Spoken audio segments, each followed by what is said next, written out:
Comenzamos con la hora clave. Recordamos que pueden enviar sus preguntas, también sus comentarios a la etiqueta numeral hora clave. Y le damos la bienvenida a nuestro invitado Luis Brusco. Luis es economista, profesor de la Universidad Central de Venezuela, además con muchos años como investigador del Banco Central. Bueno, bienvenido. Muchas gracias. Estábamos comentando antes de entrar al aire que, bueno, tanto que la gente se quejó del Viernes Negro. Y en muchos casos con razón, porque no todo el mundo entendía la necesidad de tomar la medida. Pero ahora estamos en una especie de Viernes Negro en función continuada. Así es. No hemos avanzado mucho. Sí. ¿Cómo llegamos al Viernes Negro? Efectivamente, el 18 de febrero de 1983 termina en Venezuela, y quizás por eso lo contrastante, ¿no? Como vivía el venezolano previamente, quizás 30 años antes de 1983, 18 de febrero, quizás Venezuela vivió la etapa más brillante de su economía en materia de crecimiento económico y de estabilidad de la misma, ¿no?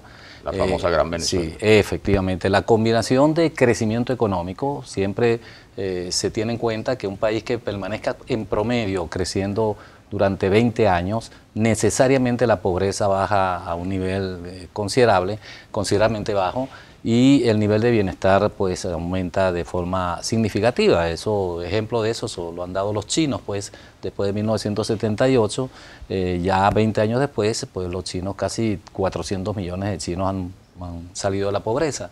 En el caso de Venezuela, por eso contrastó la vida de los venezolanos posterior a 1983, por el hecho pues de que se perdió un estado, unas condiciones de la economía que permitía lograr el bienestar deseado, el objetivo último de toda la política económica, como es reducir la pobreza y lograr pues niveles de bienestar importantes en la población. Por eso el Viernes Negro, el 18 de febrero de 1963, es una fecha significativa pues en la historia económica de Venezuela. Y esto tiene su origen en el hecho pues de que en la década de los 70 los venezolanos comenzamos a manejar la política fiscal con mucha indisciplina, tal vez pues estimulado por los ingresos petroleros crecientes a partir de 1974. Como bien sabemos que en 1974 hubo un alza significativa de los precios petroleros, derivado pues del embargo petrolero árabe y de la guerra de Yom Kippur que bueno, catapultó pues los precios petroleros en ese momento.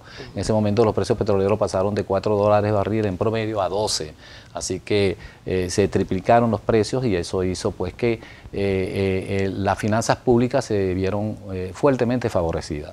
En una situación como esta, Venezuela comenzó pues a expandir el gasto público, que perseguía entonces servir de mecanismo de puente para el financiamiento de la actividad privada. También muchos de estos recursos se utilizaron pues para subsidios al sector privado, y se continuó con la política pues de tipo de cambio fijo. Quiero que esto aquí es clave tener claro las implicaciones de una política cambiaria de tipo de cambio fijo previamente con una disciplina fiscal extraordinaria que permitía entonces que el país Venezuela pudiese transitar durante más de 20 años, casi que 28 años, con una estabilidad cambiaria envidiable. Era Venezuela entonces en América Latina el único país en ese momento, en esos años, entre la década de los 50, la década de los 50, 60 y 70, casi 30 años de estabilidad económica envidiada en América Latina. El Bolívar estuvo más estable. Así es, envidiada en América Latina, era el país atractivo que permitía el progreso. Eso fue lo que se perdió. Por eso lo contrastante, por eso lo significativo del 18 de febrero de 1983. Ahora, ya en esa etapa también se produjo un hecho muy importante, que fue la estatización o nacionalización del petróleo, ¿no? Así es. Que fortaleció al Estado. Que fortaleció al Estado, efectivamente. Ese dato muy importante, ¿no?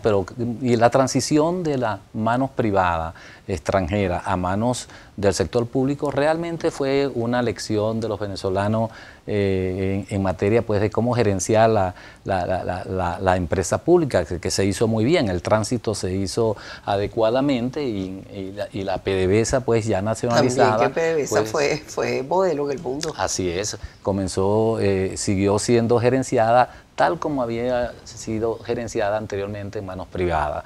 Así que allí no hubo grandes cambios. Sin embargo, es importante tener en cuenta pues que ese sector importantísimo, clave en la economía venezolana, pasó pues a manos del sector público. Ahora, en esa decisión que se tomó el viernes, el llamado Viernes Negro,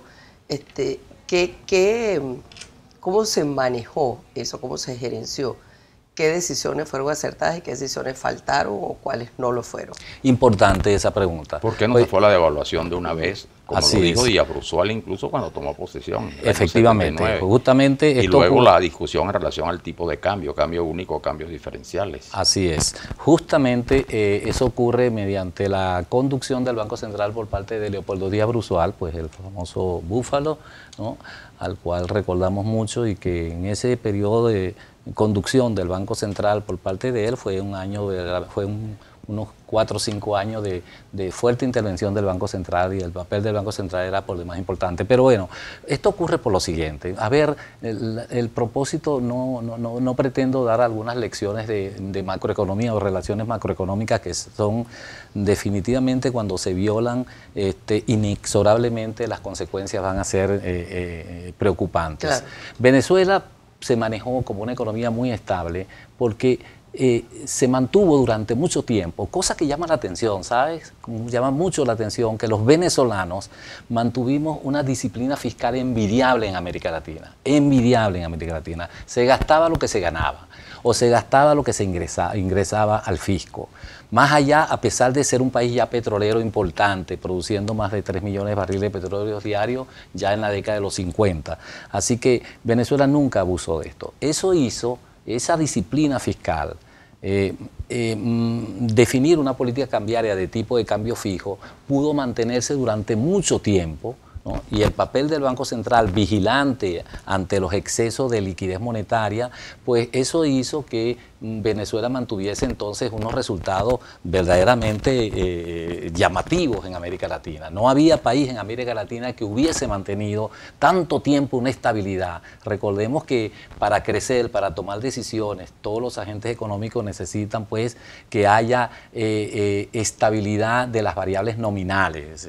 Hoy usted toma una medida para gastar o para comprar, siempre está pensando pues si lo hacen pronto o más tarde, dependiendo del comportamiento de los precios. Pues Venezuela no tenía ese problema. Así que las decisiones de inversión y de consumo eran planificadas a mediano y a largo plazo tranquilamente. Ese era nuestro Pero había un tema que gravitó mucho en esta decisión, que fue la fuga de divisas, ¿no? Sí, efectivamente. Escuchábamos, incluso comentamos a la entrada, Luis Hugueto, que había sido ministro de Hacienda en esa época, decía que la gente vendía su casa para dolarizarse en aquel momento, ¿no? Sí, efectivamente, ya estábamos en la etapa final de la década de los 70, cuando comienzan las señales de crisis de balanza de pago, lo que llaman los economistas crisis de balanza de pago, que no es más que un déficit de la balanza de pago, sobre todo en cuenta corriente, es decir, exportaciones e importaciones, que ya deja entrever que ese déficit necesariamente va a ser financiado con el nivel de reservas internacionales que tenga. En consecuencia, las reservas internacionales comienzan a bajar.